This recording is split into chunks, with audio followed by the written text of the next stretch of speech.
Olá pessoal, bem-vindos a mais uma explicação do nosso material. Para começar direto ao ponto, vamos marcar a data de hoje, domingo, 3 de maio. E o tema que a gente vai explorar, olha, é simplesmente fascinante, a fidelidade de Daniel. Daniel é sem dúvida um dos maiores heróis da Bíblia, e hoje a gente vai desconstruir o porquê disso, detalhe por detalhe. Vamos ler os textos bíblicos, entender a ideia central de forma bem organizada e descobrir como uma fidelidade absoluta consegue moldar uma vida inteira. O material de estudo que estamos desvendando hoje nos mostra alguém que não apenas tinha uma crença superficial, sabe? Ele mantinha uma ligação muito forte e permanente com Deus ao longo de toda a vida. Não foi só uma fase, foi uma conexão inabalável.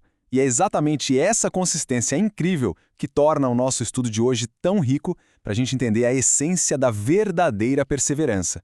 E a nossa jornada de hoje está dividida em 4 partes principais. Primeiro, conhecimento e sabedoria divina. Segundo, a oração de gratidão. Terceiro, inveja e tramas políticas. E, para fechar, o exemplo de oração. Seção 1. Conhecimento e sabedoria divina. Bom, aqui a gente tem um momento fundamental de tudo. O legado de fidelidade de Daniel não começou com um milagre estrondoso em público, mas com uma escolha pessoal muito firme. Como o texto de Daniel, capítulo 1, versículo 8, relata claramente, Daniel resolveu não se contaminar com as finas iguarias do rei. A fidelidade, na verdade, começa assim, nas decisões do dia a dia. No que a gente decide consumir e em como a gente escolhe viver, mesmo quando a cultura em volta pressiona para o lado contrário, né? E olha só a resposta de Deus a essa escolha inegociável. Lendo Daniel 1, versículo 17, a Bíblia diz: Ora, a estes 4 jovens Deus deu o conhecimento e a inteligência em toda cultura e sabedoria, mas a Daniel deu inteligência para interpretar todo tipo de visões e sonhos. Percebem o padrão? A obediência inicial abriu portas para dons simplesmente extraordinários. Aquela capacidade do Daniel de decifrar o indecifrável não foi um golpe de sorte, foi um presente divino direto para quem escolheu ser fiel primeiro. O ponto central aqui é exatamente a origem dessa sabedoria toda. A Bíblia deixa claro que ele era sábio porque o Espírito de Deus habitava nele. E o resultado dessa presença contínua, ele foi reconhecido pelos próprios céus. Lá em Daniel 10:11, o anjo diz literalmente: Daniel, você é um homem muito amado. Gente, isso é uma validação celestial absurda. Mostra com clareza que sabedoria de verdade e conexão com Deus caminham sempre juntas. Seção 2. A oração de gratidão. Avançando na história, o rei Nabucodonosor tem um sonho perturbador e, no desespero, emite um decreto terrível, a morte de todos os sábios da Babilônia. E quando a gente analisa a reação metódica do Daniel diante desse pânico geral, é impressionante.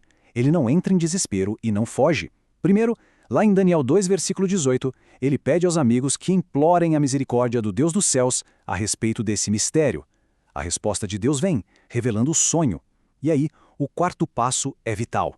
Assim que o Senhor revela o mistério, a primeiríssima coisa que Daniel faz é orar.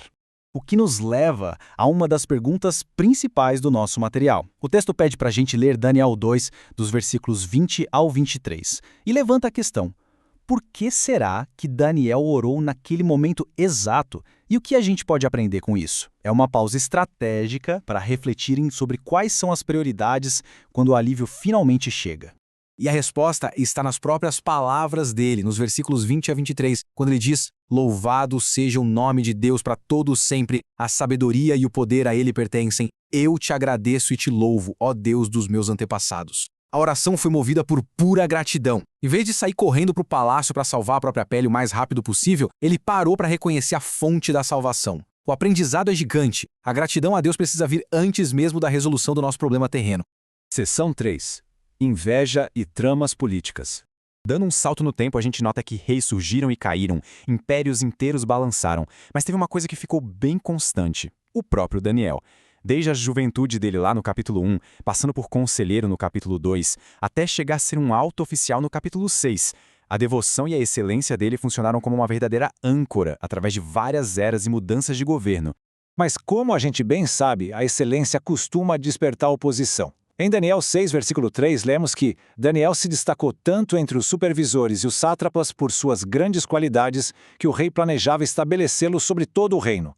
E no versículo 4 diz: ele era fiel e não se achava nele nenhum erro nem culpa.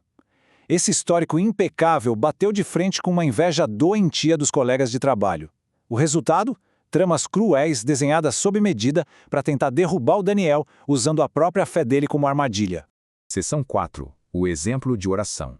Aqui o nosso material traz outra pergunta estrutural bem importante para a gente analisar.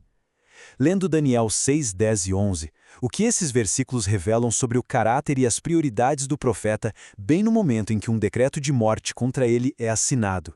A resposta está na ponta da língua, no texto de Daniel 6, versículos 10 e 11. Ele foi para casa, para o seu quarto, no andar de cima, onde as janelas davam para Jerusalém. 3 vezes por dia, ele se ajoelhava e orava, agradecendo ao seu Deus, como costumava fazer. Então, aqueles homens foram investigar e encontraram Daniel orando e pedindo ajuda a Deus. Olha a coerência dessa disciplina espiritual. A ameaça de morte não fez nem cócegas na rotina dele. Ele manteve o ato físico de se ajoelhar, deixou as janelas abertas e, de novo, a oração era cheia de gratidão e súplicas. Foi uma rotina absolutamente inabalável diante de um perigo extremo.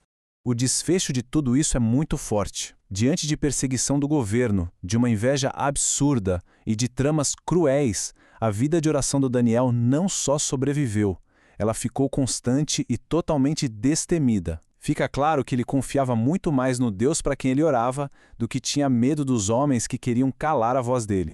Para amarrar nossa explicação de hoje, o material deixa a gente com um pensamento bem provocativo.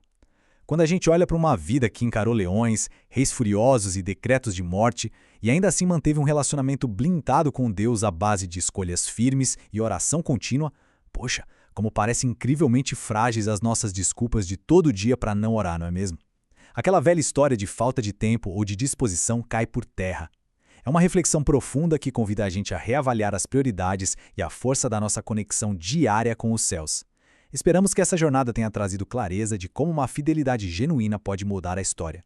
Até a nossa próxima análise.